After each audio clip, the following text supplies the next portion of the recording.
GTA या फिर call of duty में पानी की सतह पर रिफ्लेक्शन इतने अच्छे तरीके से क्यों दिखाई देता है? क्या होता है वहां पर? चलो इस सवाल का जवाब ढूंढते हैं हम लोग इस वीडियो में। तो इस सवाल का जवाब छुपा है laws of reflection in vector form. तो तुम्हें तो पता है लॉज ऑफ रिफ्लेक्शन क्या है। इसमें यह होता है कि इंसिडेंट रे, रिफ्लेक्टेड रे और नॉर्मल तीनों एक ही प्लेन में है और incident angle is equal to reflected angle. ये तुमने देखा है, लेकिन तुमने ये नहीं देखा कि इसका वेक्टर फॉर्म कैसा रहेगा और इसी का यूज होता है गेमिंग में, प्रोग्रामिंग में। चलो तो फिर देखते हैं। आप लोग देख रहे हो कि इंसिडेंट रे इंसिडेंट हुआ है मिरर के ऊपर, जहां पे इंसिडेंट हुआ है उसे हम कहते हैं नॉर्मल पॉइंट, ठीक है। और वहां से वो रिफ्लेक्ट हुआ और उसने जो एंगल बनाया वो थीटा थीटा, यानी कि incident angle, reflected angle, both R angle theta.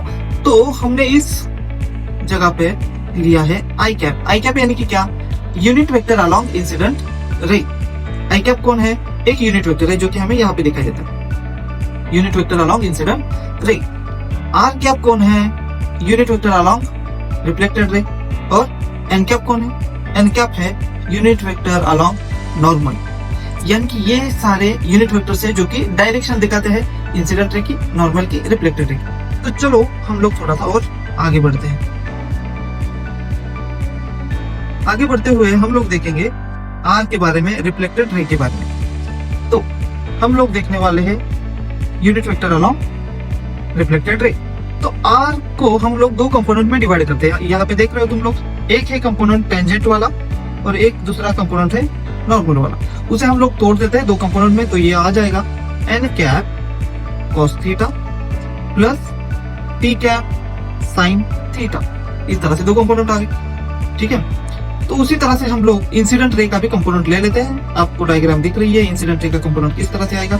अगर हम लोग देखें तो इंसिडेंट रे की डायरेक्शन है वो नीचे की तरफ है, नॉर्मल की डायरेक्शन ऊपर की तरफ है। इंसिडेंट रे की डायरेक्शन नीचे की तरफ, नॉर्मल की डायरेक्शन ऊपर की तरफ। तो ये आ जाएगा minus of N cap cos theta plus T cap sine theta. ये सिंपल ट्रिग्नोमेट्री से आपको आ जाएगा। आगे देखो, अभी अब हमारे पास आ गए इक्वेशन 1 और इक्वेशन 2। हम लोग क्या करेंगे?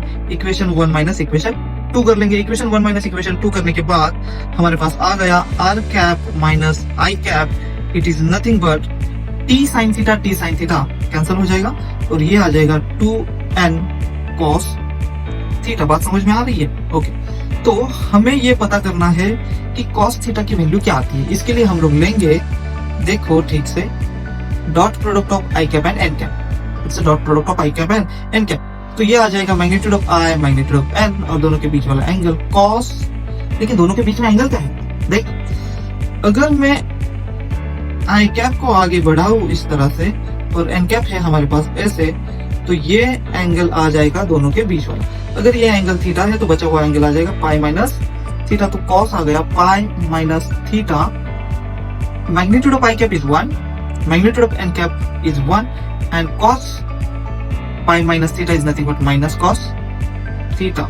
ओके, तो ये जो डॉट प्रोडक्ट है i cap dot N cap, it is nothing but minus cos theta. तो कॉस थीटा की वैल्यू हमने निकाल ली minus of product of I cap and N cap. Okay, ये तो वैल्यू आ गई। यही वैल्यू हम लोग पुटअप करेंगे कहाँ पे? कॉस थीटा की जगह। तो चलो ये वैल्यू पुटअप करते हैं। हमारे पास है R cap minus I cap, it is nothing but twice N cap और ये आ जाएगा minus of I cap dot N cap. इसे थोड़ा सा ठीक कर लेंगे हम लोग, minus of twice N cap I cap dot N cap. ये आ गया R cap minus I cap. तो चलो और थोड़ा सा देख लेते हैं क्या होता है।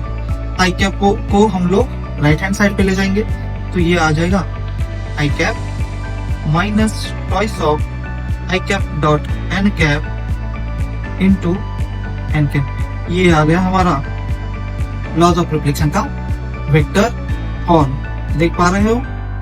ओके, इसी का इस्तेमाल किया जाता है गेमिंग में, रिफ्लेक्शन दिखाने में, इसलिए हमें वो चीजें असली लगने लगती है। तो चलो इसी तरह के कंटेंट के लिए बने रहिए हमारे YouTube चैनल मिस्टर फिजिक्स के साथ और उसी तरह से फॉलो कीजिए इंस्टाग्राम पे या फिर टेलीग्राम पे। Thank you very much.